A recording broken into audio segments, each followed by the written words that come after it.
Food for thought. There's an importance of being able to speak in public. It shows people that you are confident. It brings people to you. It really entices people to what you have to say. You do not have to be a perfect public speaker. You genuinely don't. Because all you need to do is start with square one. Because that's all that matters. I just want you to think about a person that comes to mind of a very memorable speech. Because you don't remember the people that have had bad speeches because they didn't make an impact on you.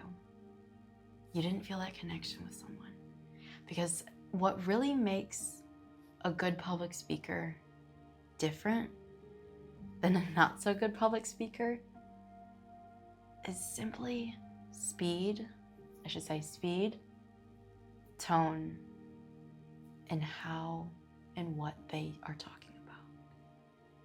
Because, or I should really just even say their speed and their tone, and maybe their inflection. 3 things: speed, tone, and inflection. Because when you are listening to someone, you become very invested in their time, or in what they have to say, not their time. You invest time. Because it's interesting how they talk. It's interesting what they're talking about. It's valuable of what they talk about. It's how they hold themselves. It's how they bring themselves. And when you can master that skill, and when you can understand what people are looking for, it will put you on an entirely different playing field than somebody who has good skills, good presentation, who are smart, but can't public speak, who can't articulate specifically what they want and how they want it and what degree of the things they want to talk about. So, speed. Let's just get rolling. Speed is so important because you can obviously tell if somebody's nervous. You can obviously tell if someone's really nervous when they speak really fast, because then their blood pressure is running, their adrenaline's going, and when they talk really fast, they can get their thing done with.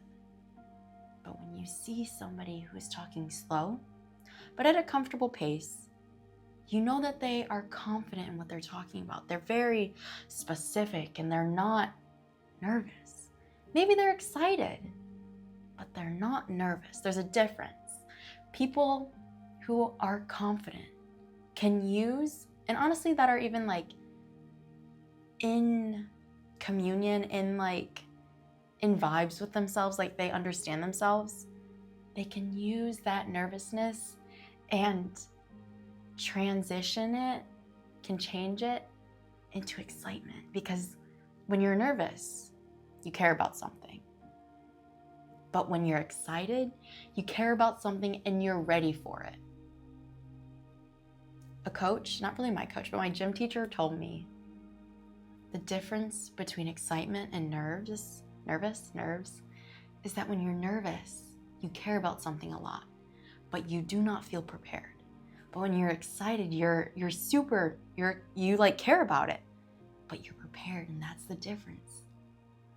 And when you can understand and really hone that into yourself and be able to pick out a speed and kind of change your really speed to talk fast, because I've learned that when you talk really fast, you kind of go over unimportant things. But when you slow down, you can really get the audience to listen to what you're saying, because you're not talking so fast and they have to concentrate on what you're saying. Because when you slow down, you're kind of like pulling in your audience a little closer in what you're trying to say. Because if I talked at a speed that is super duper quick, and this is the entire video of what I'm talking about, and I'm really hoping you can talk about and understand what I'm talking about when I'm talking in a really fast pace of how you can become a better speaker and a public speaker. Your brain is going 1,000 miles an hour trying to comprehend every single thing that I just said. But when I say, I want you to understand, or I should say, I want you to understand the very important things of how to become a better public speaker.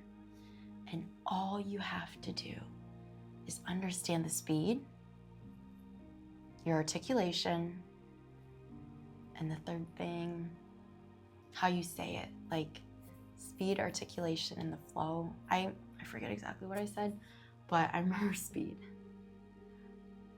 But that's all it really is, honestly, the first step.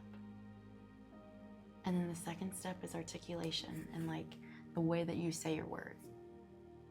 Because imagine a child's book, okay?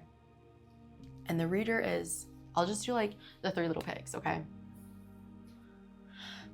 I don't even know how the story goes, but just imagine I'm reading the book, okay? And it goes like, the mama pig sees the big wolf outside the window, and it's terrifying.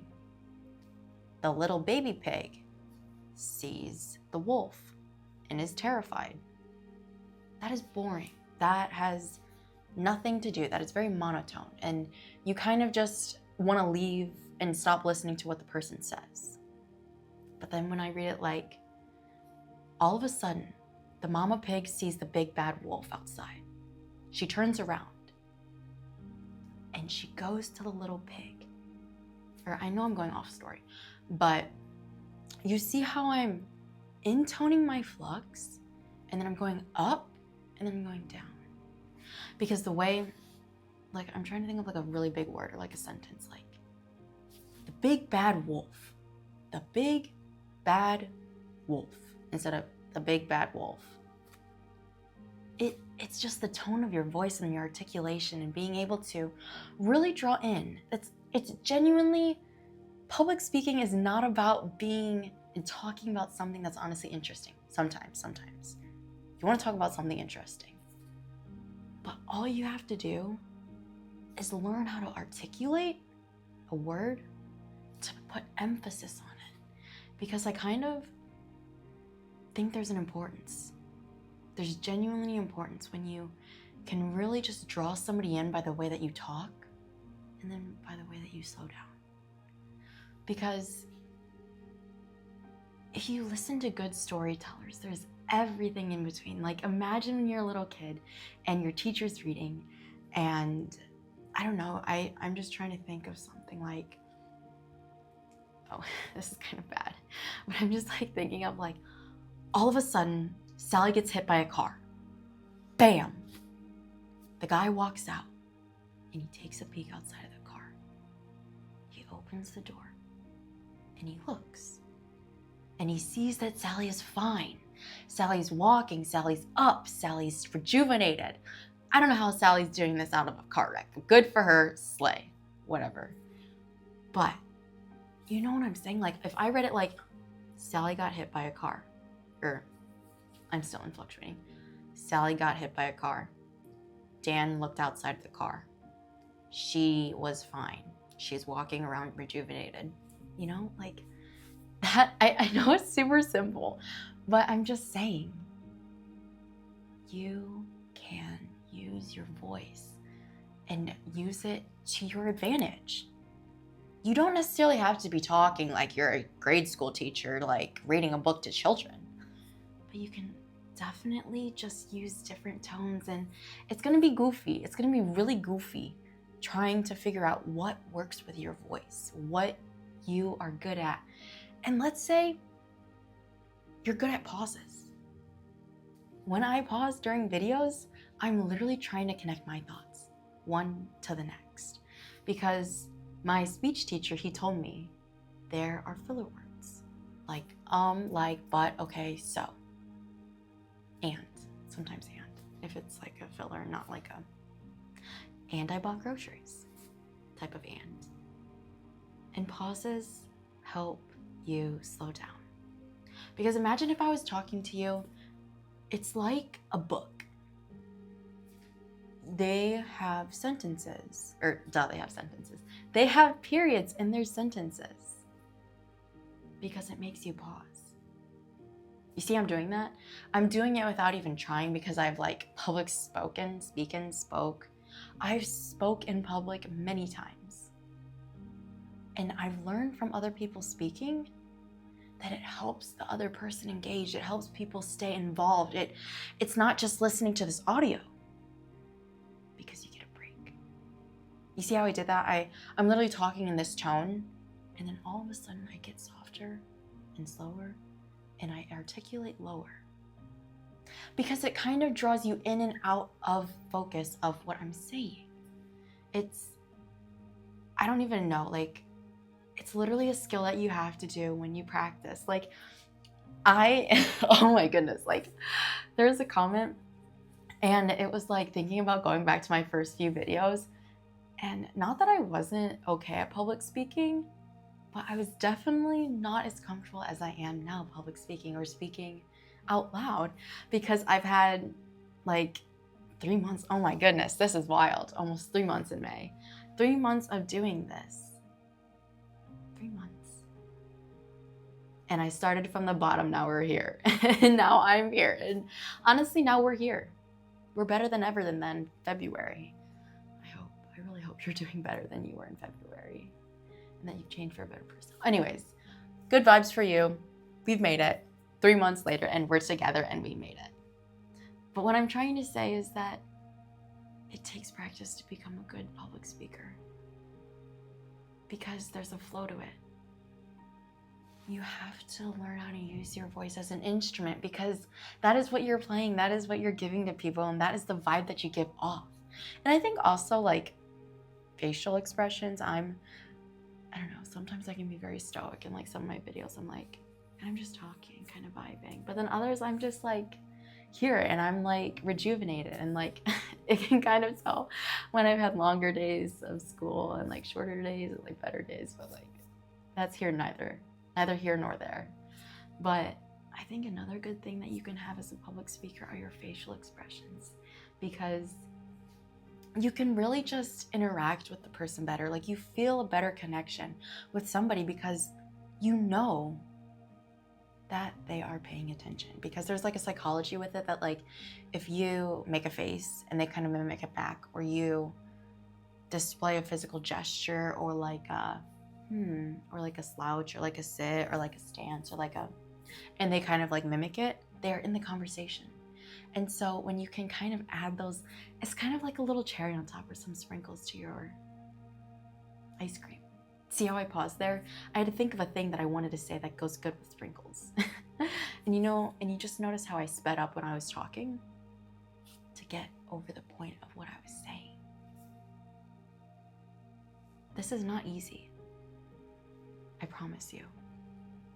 Public speaking takes skills, and it takes practice. Like, even though, yes, I'm very comfortable public speaking, when I want to do good on like specifically a public speech, and like not to mess up, kind of like that, or to fully have a good flow of what I'm saying, I will practice that speech.